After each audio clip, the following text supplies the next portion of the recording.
So I've got two younger boys who are autistic, and sometimes it can be really hard for them to understand social cues. So today we're inviting some friends over for my son Simon, who is 5 years old. He has level 1 autism. He's really social. He really wants to have friends over, but sometimes things can be difficult for him to understand. Sometimes we have difficulty like sharing or difficulty with communicating, things like that. So here's 7 tips for getting your autistic child to socialize. One thing that we do is start with interests. So Simon loves certain games. We're gonna bring out the games that he loves, that he's already familiar with, and we're gonna see how well he shares. But we're also going to help him like have those positive interactions with his friends, with those things that he's already interested in. Oh, honey, don't mix them together. Now you clean up, I guess. No, mine not, honey. I know, honey, you're my Sophie. Yeah, I know. But sometimes we call you honey or Sophie. It's because I call him honey. But if Sophie wants to be called Sophie, you should call her Sophie. Maybe. What about Daddy? How old is Daddy? Is he 7? 2050. He's 2050. He's in between 20 and 50. 2051. 2051. Okay, I know it is 21. Yeah, Daddy's 21. And today we'll be focusing on like more one-on-one interaction with Simon and his friends. It's not a big group. We're gonna be staying in our home, so we're in a place they already feel safe and familiar with. And I suggest that, especially with meeting new friends and having new interactions. If you can make it as familiar as possible, that usually helps. And tip 3 is practice socializing when anxiety is low. So if your child has a really hard time in certain situation, I would say let's not start with new socialization and practicing socialization in those moments. Let's wait when anxiety is low, because it's hard to learn when your anxiety is high. Simple as that. So we've had some really fun moments with our new friends already. They had a lot of fun with the kinetic stand, and we are about to head outside and go on the trampoline and see how that goes. I want to share tip 4. We always teach, or at least try to teach, off the field. And what this means is, if you're a coach and you had a soccer team, you would practice first. You would practice all of the skills that you would expect them to use on the field. You wouldn't, as a good coach, just say, oh, in the middle of the game, you expect them to do something that they have never been taught or never seen or have no idea what you're talking about. You wouldn't say that. You'd be like, oh, I want you to do a long pass, but you haven't taught them how to long pass. Or I want you to do a short pass. If they haven't practiced it off the field, it's gonna be really hard to have the expectation of like, oh, in the game, I want you to do it. And we as parents will do that sometimes without realizing it. Especially with autistic kids, sometimes, like especially if like the parent is neurotypical, or, I mean, I'm not saying I'm neurotypical, but I don't have autism, right? So I'm not autistic. The parent might not realize that a child is not understanding something, you know? We might think that they're just being stubborn or something, but in reality, maybe they don't understand the social situation. They don't understand what's expected of them. So if that's not practiced off the field, then how are we supposed to just expect them to do it when they're at a birthday party or something, you know?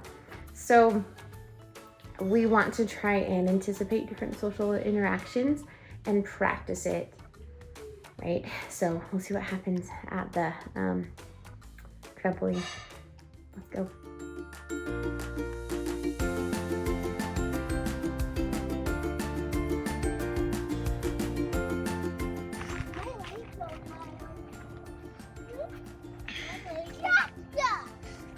My legs are tired.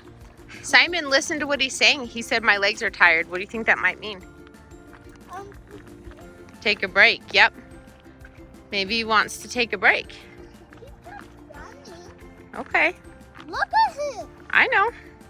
Now we stop. See, he's gonna take a break now. Good job for listening. When a friend says something, we listen, right? I'm not talking to you, Sophie. I'm talking to Simon. But thanks for listening too.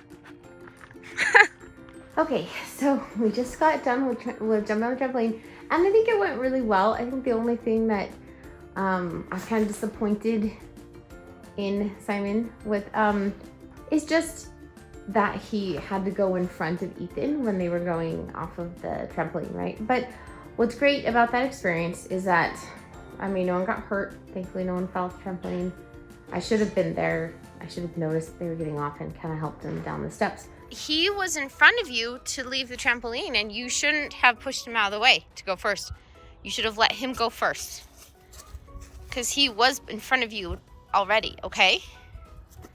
Does that make sense? If you're in front already, then you go first. But he was already in front. All right, what next? What do you want to do, Ethan? I don't want to do that. I want to do that one. Oh, I'm sorry, that's for the big kids. Yeah. But now we know that that's something that's hard for Simon. So now we can kind of practice off the field, like what's tip 4. So now tip 5, whatever local area you're in, I strongly suggest going and finding your Facebook autism parenting group that's closest to your area. Hopefully you have, in your city, hopefully there's several. And in that group, just be like, hey, I've got a child who's autistic. This is their age. This is what they're interested in. And I'd like to form some social groups. Would anyone like to meet at a park? Whatever situation, like environment, your child would do well in. So that could be going ice skating or something if they like that, like if that's their interest or something. Or maybe it would be at a library, or maybe it would be, I don't know. I want to say mall too, but actually mall, sometimes, at least my autistic kids, like they do really well at malls, which is funny, because a lot of autistic kids don't. There's for a good reason, right? So maybe you just meet in someone's backyard, or someone's house, right? Some place that they are comfortable in. You can socialize with other families who get it. They get autism. And so that is such a relief. And I wish I could give that community to everyone. We do have a community though that is online. And we have learned so much from these amazing parents of autistic kids and autistic adults who join our ASD club. So if you want to check out our ASD club, there's a link in the description below. We meet every week on a Zoom call and we talk about things autism. We have amazing question and answers, and then we also have people who visit who are professionals like BCBAs and teachers and doctors and speech therapists and things like that. So I hope for you to join us soon. And tip number 5 is to find those local social groups, those local social meetups. That's tip number 5. Okay, so I want to know, put in the comments, what is difficult about socializing for you or for your autistic loved one, or even if you're not autistic, what's difficult about socializing? Put it in the comments.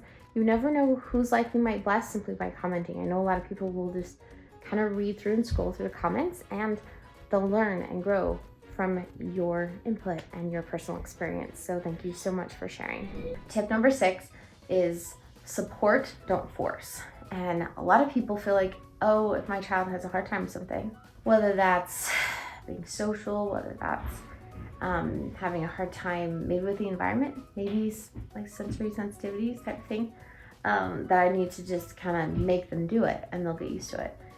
Now, there can be truth to that, okay? Because every autistic person is different. But when you're parenting an autistic child, I really feel like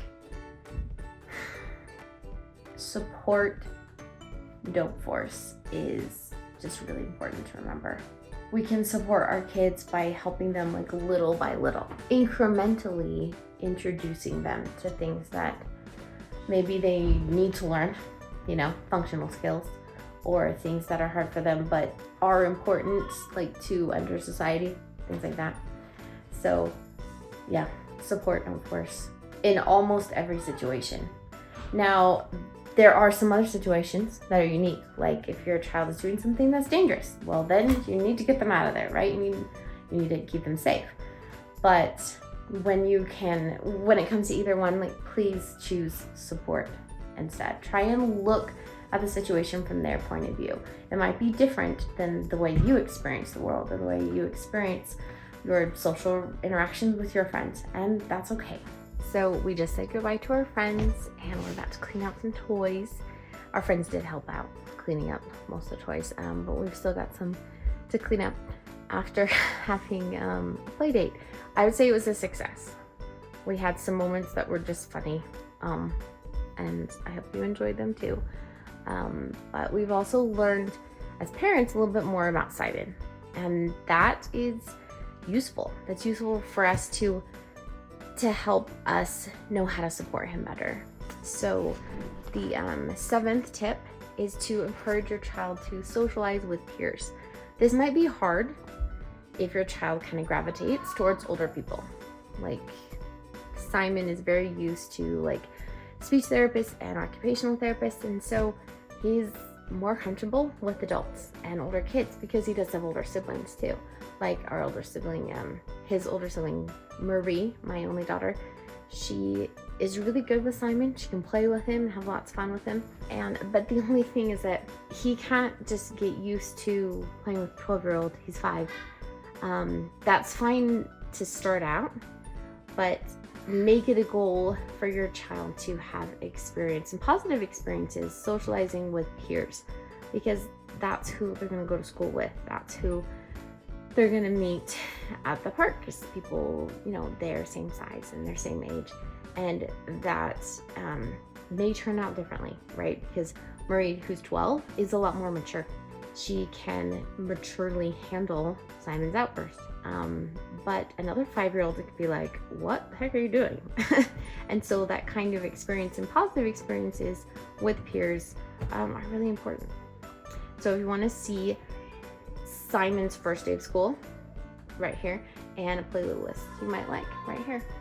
And remember, if you have an autistic child, you're in good company.